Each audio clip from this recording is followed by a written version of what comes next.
2 Samuel 6ஆம் அதிகாரம். உடன்படிக்கை பேழை எருசலேமுக்கு கொணரப்படல். தாவீது அனைத்து இஸ்ரவேலிலும் தேர்ந்தெடுக்கப்பட்ட 30,000 பேரை மீண்டும் ஒன்று திரட்டினார்.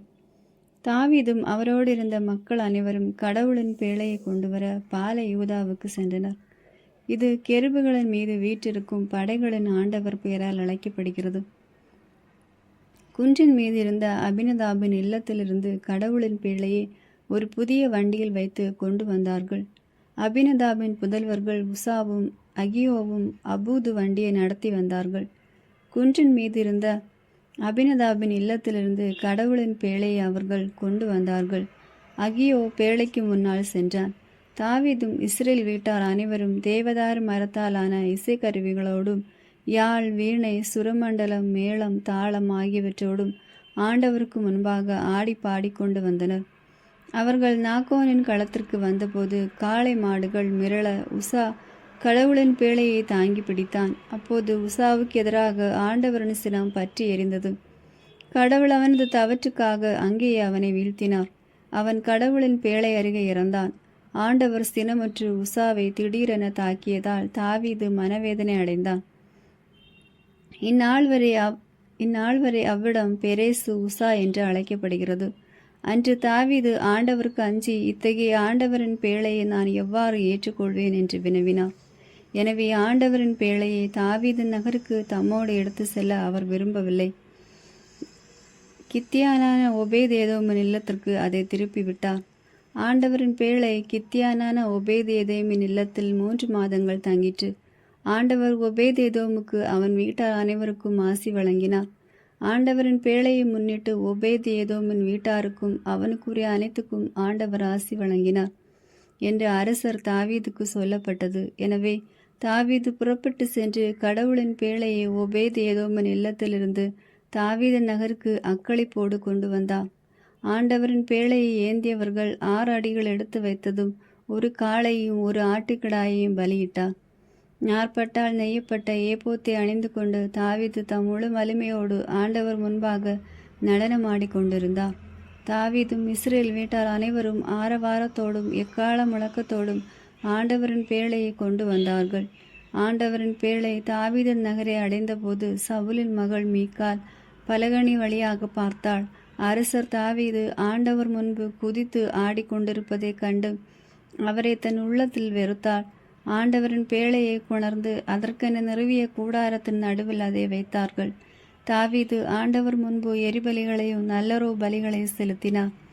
எரிபலிகளையும் நல்லரோ பலிகளையும் செலுத்திய பின் தாவீது படைகளின் ஆண்டவர் பெயரால் மக்களுக்கு ஆசி வழங்கினார். பிறகு தாவீது ஆண் முதல் பெண் வரை மக்கள் அனைவருக்கும் இஸ்ரேல் கூட்டம் முழுவதற்கும் ஆளுக்கொரு அப்பத்தையும் பொரித்த இறைச்சியையும் திராட்சைப்பழ அடையையும் கொடுத்தார். மக்கள் அனைவரும் தம் இல்லங்களுக்கு சென்றனர். தாவீது தம் வீட்டாருக்கு ஆசி வழங்கி வந்தான். அப்போது சவுலின் மகள் மீகால் தாவீதை எதிர்கொண்டு, இழிந்தவன் ஒருவன் வெட்கமின்றி தன் ஆடைகளை கழற்றுவது போல இஸ்ரேலின் அரசர் தம் பணியாளரின் பணிப்பெண்களுக்கு முன்பாக தம் ஆடைகளை கழற்றி இன்று பெருமை கொண்டாரே என்று ஏளனம் செய்தாள். ஆண்டவரின் மக்கள் மீதும் இஸ்ரேல் மீதும் தலைவனாக இருக்குமாறு உன் தந்தையும் அவர் தம் வீட்டாரையும் ஒதுக்கிவிட்டு என்னை தேர்ந்து கொண்ட ஆண்டவர் திருமுன் நான் ஆடினேன், இன்னும் ஆடுவேன். நான் என்னை இன்னும் கடைவனாக்கி கொள்வேன். என் கண்முன் என்னை தாழ்த்தி கொள்வேன். குறிப்பிட்ட பணிப்பெண்களுக்கு முன்பாக நான் பெருமை அடைவேன் என்று தாவீது மீகாலிடம் கூறினார். சவுலின் மகள் மீகாலுக்கு சாகும் வரை குழந்தை பேறு கிட்டவில்லை. 7ஆம் அதிகாரம். தாவீதுக்கு நாத்தனானின் செய்தி. அரசர் தம் அரண்மனையில் குடியேறிய பின் சுற்றியிருந்த எல்லா எதிரிகளின் தொல்லை நின்றும் ஆண்டவர் அவருக்கு ஓய்வு அளித்தார். அப்போது இறைவாக்கினர் நாத்தானே தாவீது அழைத்து, பாரும், நான் கேதுரு மரங்களாலான அரண்மனையில் வாழ்கிறேன். கடவுளின் பேழையோ கூடாரத்தில் குடியிருக்கிறது என்று கூறினார். அதற்கு நாத்தான், நீர் விரும்பியது அனைத்தையும் செய்துவிடும், ஏனெனில் ஆண்டவர் உம்மோடு இருக்கிறார் என்று அரசரிடம் சொன்னார். அன்று இரவே ஆண்டவரின் வார்த்தை நாத்தானுக்கு அருளப்பட்டது. நீ சென்று என் ஊழியன் தாவீதிடம் ஆண்டவர் இவ்வாறு கூறுவதாக சொல், நான் தங்குவதற்காக எனக்கு ஒரு கோவில் கட்டப் போகிறாயா? இஸ்ரேல் மக்களை எகிப்திலிருந்து நான் அழைத்து வந்தது முதல் இந்நாள் வரை நான் ஒரு நிலையான இல்லத்தில் தங்கவில்லை. மாறாக ஒரு நடமாடும் கூடாரமே எனக்கு தங்கு இடமாக இருந்தது. இஸ்ரேலர் அனைவரும் சென்ற விடமெல்லாம் நானும் உடன் சென்றேன். அப்பொழுது என் மக்கள் இஸ்ரேலை பேணும்படி குல தலைவர்களுக்கு கட்டளையிட்டிருந்தேன். அவர்கள் எவரிடமாவது எனக்காக கேதுரு மரங்களால் ஒரு கோவில் கட்டாததேன் என்று ஒரு வார்த்தை சொல்லி இருப்பேனா? எனது ஊழியன் தாவீதிடம் படைகளின் ஆண்டவர் இவ்வாறு கூறுவதாக சொல். என் மக்கள் இஸ்ரேலின் தலைவனாக விளங்க புல்வெளியில் ஆடு மேய்த்து கொண்டிருந்த உன்னை நான் அழைத்தேன். நீ சென்ற விடமெல்லாம் நான் உன்னோடு இருந்தேன். உன் கண்முன் உன் எதிரிகள் அனைவரையும் அழித்தேன். மேலும் உலகில் வாழும் பெரும் மனிதர் போல் நீர் புகழுற செய்வேன். எனது மக்களாகிய இஸ்ரேலுக்கு ஒரு இடத்தை அளிப்பேன். அவர்கள் அந்த இடத்திலே நிலைத்து வாழ செய்வேன். என் மக்களாகிய இஸ்ரேல் மீது நீதி தலைவர்கள் ஏற்படுத்திய நாட்களாகிய தொடக்க காலத்தில் தீயவர்களால் அவர்கள் ஒடுக்கப்பட்டது போல இனியும் அவர்கள் அலைக்கழிக்கப்பட மாட்டார்கள். அனைவரின் தொல்லைகளில் நின்று உனக்கு ஓய்வு அளிப்பேன். மேலும் ஆண்டவர் தாமே உன் வீட்டை கட்டப்போவதாக அவர் உனக்கு அறிவிக்கிறார். உன் வாழ்நாட்கள் நிறைவு பெற்று நீ உன் முழு தாதையாரோடும் துயில் கொள்ளும் போது உனக்கு பிறக்கும் உன் வழி தோன்றலே உனக்கு பின் நான் உயர்த்தி அவனது அரசை நான் நிலைநாட்டுவேன். எனது பெயருக்காக கோவில் கட்ட அவனே. அவனது அரசை நான் என்றும் நிலைநிறுத்துவேன். நான் அவனுக்கு தந்தையாக இருப்பேன். அவன் எனக்கு மகனாக இருப்பான். அவன் தவறு செய்யும் போது மனித இயல்புக்கேற்ப அடித்து மனிதருக்கே உரிய துன்பங்களை தருவேன். உன் முன்பாக நான் சவுலை விலக்கியது போல் என் பேரன்பினின்று அவனை விலக்க மாட்டேன். என் முன்பாக உனது குடும்பமும் உனது அரசும் என்றும் உறுதியாயிருக்கும். உனது அரியணை என்றும் நிலைத்திருக்கும். மேற்கூறிய வெளிப்பாட்டின் வார்த்தைகள் அனைத்தையும் நாத்தான் தாவீதுக்கு எடுத்துரைத்தார். தாவீது நன்றி பாடல். பின் தாவீது ஆண்டவர் திருமுன் வந்து அமர்ந்து இவ்வாறு பேசினார். என் தலைவராம் ஆண்டவரே, இதுவரை நீர் என்னை வழிநடத்தி வந்தமைக்கு நான் யார்? என் குடும்பம் யாது? இருப்பினும் என் தலைவராம் ஆண்டவரே, உன் திருமண் இது சிறுதே.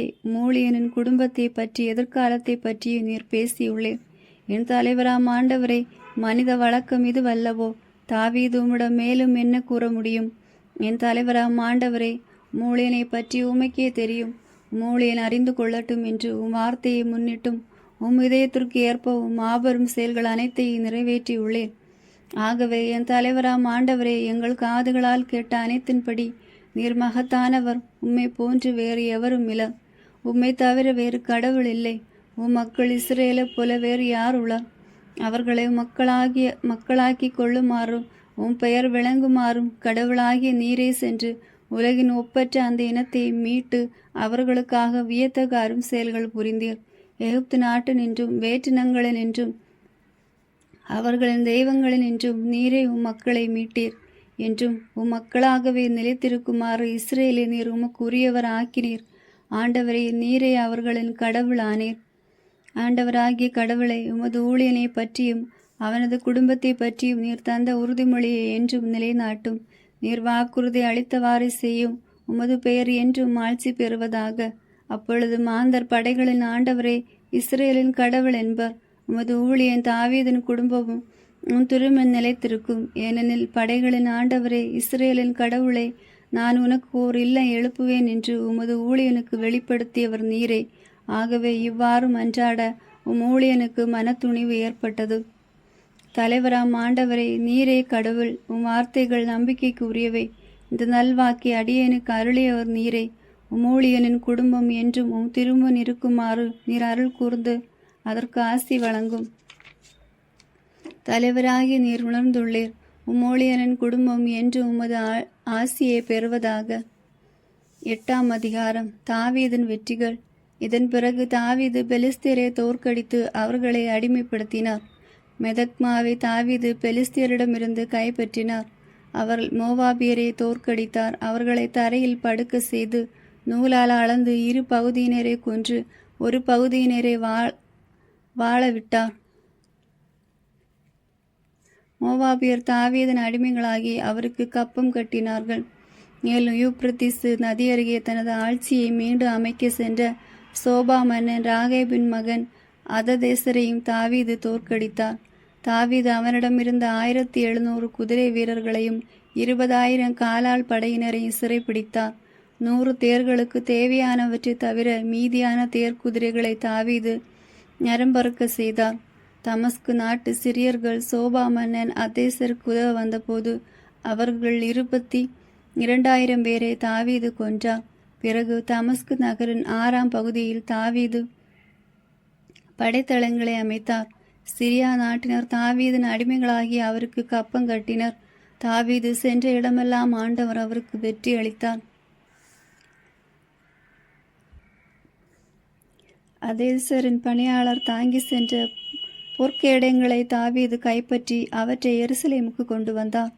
அதேசரின் நகர்களான பெற்றகுவிலிருந்து பெரோத்துவிலிருந்தும் தாவீது மிகுதியான வெண்கலத்தை கொண்டு வந்தார். அததேசரின் அனைத்து படையையும் தாவீது முறியடித்ததை ஆமாத்து மன்னன் தோயி கேள்வியுற்றான்.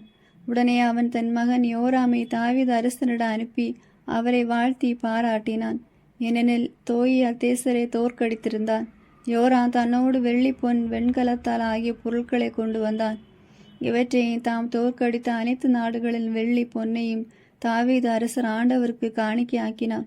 அந்நாடுகளாவன ஏதோம், அம்மோனியர், பெலிஸ்தியர், அமலேக்கியர். சோபாவின் மன்னன் அதேசரிடமிருந்து எடுத்து கொள்ளை பொருளை காணிக்கையாக்கினார். தாவீது உப்பு கணவாயில் 18,000 ஏதோமியரை முறியடித்து திரும்பிய பின் அவருக்கு பெரும் புகழ் உண்டாயிற்று. அவர் ஏதோம் முழுவதும் படைத்தளங்களை அமைத்தார். ஏதோமியர் அனைவரும் அவருக்கு கப்பங்கட்டலாயினர். தாவீது எங்கு சென்றாலும் அவருக்கு ஆண்டவர் வெற்றி அளித்தார். தாவீது அனைத்து இஸ்ரேல் மீது ஆட்சி புரிந்து நீதியையும் நேர்மையையும் விளங்க செய்தார். செரியாவின் மகன் யோவாபு படைத்தலைவராகவும், அகிலூதின் மகன் யோசபாத்து ஆவண காப்பாளராகவும், அகிதூபின் மகன் சாதோக்கு அபியத்தார் மகன் அகிமெலக்கு குருக்களாகவும், செராயர் செயலாளராகவும் பணியாற்றினார். யோயாதாவின் மகன் பெனாயா கிரேத்தியவருக்கும் பெலேத்தியவருக்கு மேலாளராக இருந்தார். தாவீதின் புதல்வர்கள் குருக்களாக இருந்தார்கள். 9ஆம் அதிகாரம். தாவீதும் மெய்போசேத்தும். யோனத்தானின் பொருட்டு சவுலின் வீட்டாருக்கு நான் கருணை காட்டுவதற்கு இன்னும் யாராவது இருக்கின்றனரா என்று தாவீது கேட்டார். சவுலின் வீட்டை சார்ந்த சீபா என்ற ஒரு பணியாளன் இருந்தான். அவனை தாவீதிடம் கூட்டி சென்றான். நீதான் சீபாவா என்று அரசர் அவனிடம் கேட்க, அடியேன் தான் என்று அவன் பதில் உரைத்தான்.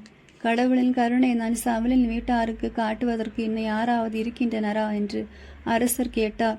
யோனத்தானின் 2 கால் ஊனமுற்ற மகன் ஒருவன் இருக்கிறான் என்று அரசரிடம் சீபா பதிலளித்தான். எங்கே அவன் என்று அரசர் அவனிடம் கேட்க, லோதாபாரில் அமேலியலின் மகன் மாக்கிரியின் வீட்டில் அவன் இருக்கிறான் என்று அரசரிடம் சீபா கூறினான். லோதாபாருக்கு ஆள் அனுப்பி அமலேனின் மகன் மாக்கரின் வீட்டிலிருந்த அவனை அரசர் தாவீது கொண்டு வர செய்தார்.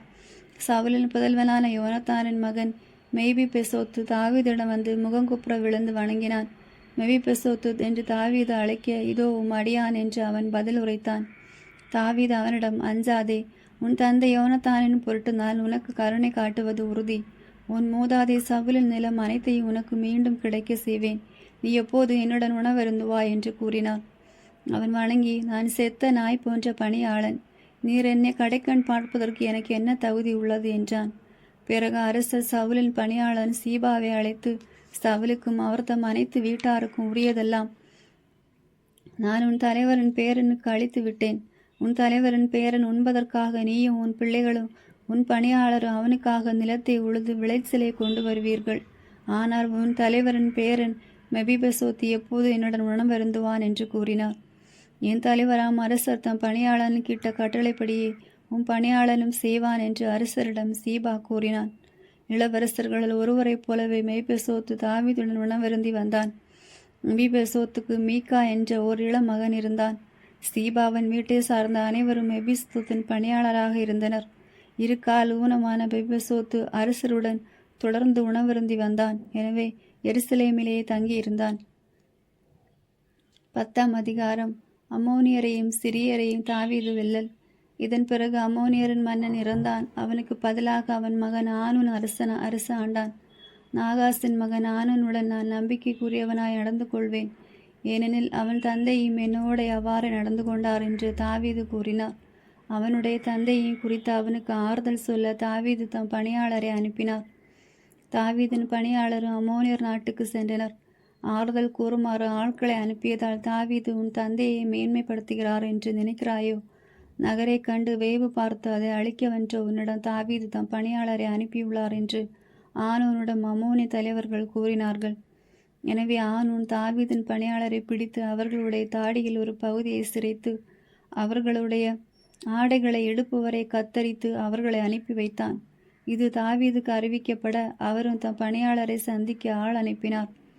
உங்கள் தாடிகள் வளரும் வரை எரிக்கோவில் தங்கிய பிறகு திரும்புங்கள் என்று அரசர் சொல்லி அனுப்பினார். ஏனெனில் அவர்கள் மிகவும் அவமானப்பட்டிருந்தனர். அம்மோனியர் தாங்கள் தாவீதின் வெஞ்சினத்திற்கு உள்ளானதை கண்டனர்.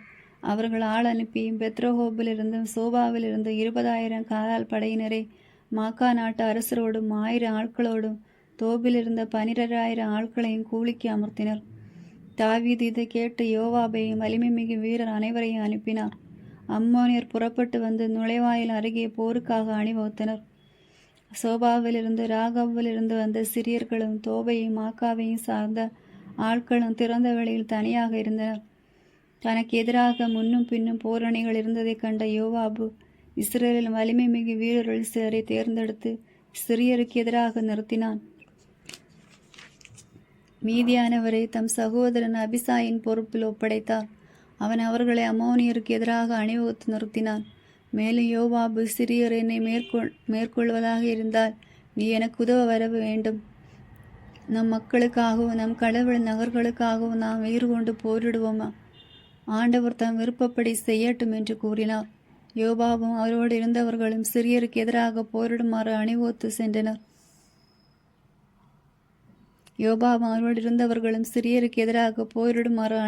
சென்றனர். சிரியர் புறமுதுகு காட்டி ஓடினர். சிரியர் தப்பி ஓடியதைக் கண்ட அம்மோனியரும் அபிசேரிடமிருந்து தப்பி ஓடி நகருக்கு வந்தனர். அம்மோனியருடன் போரிட்ட யோவாபு எருசலேமுக்கு திரும்பி வந்தார்.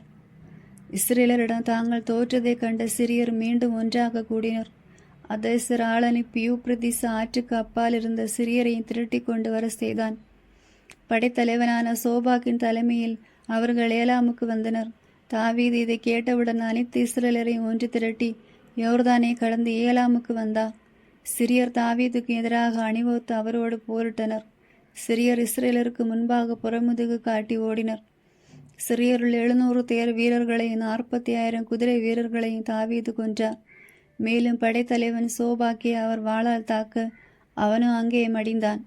அதே தேசருக்கு கப்பம் கட்டி வந்த மன்னர்கள் அனைவரும் இஸ்ரேலரிடம் தாங்கள் தோற்றதைக் கண்டு அவர்களோடு சமாதானம் செய்து அவர்களுக்கு பணிந்திருந்தனர். இதற்கு பின் சிரியர் அம்மோனியருக்கு உதவ அஞ்சினர். ஆமேன். God bless you.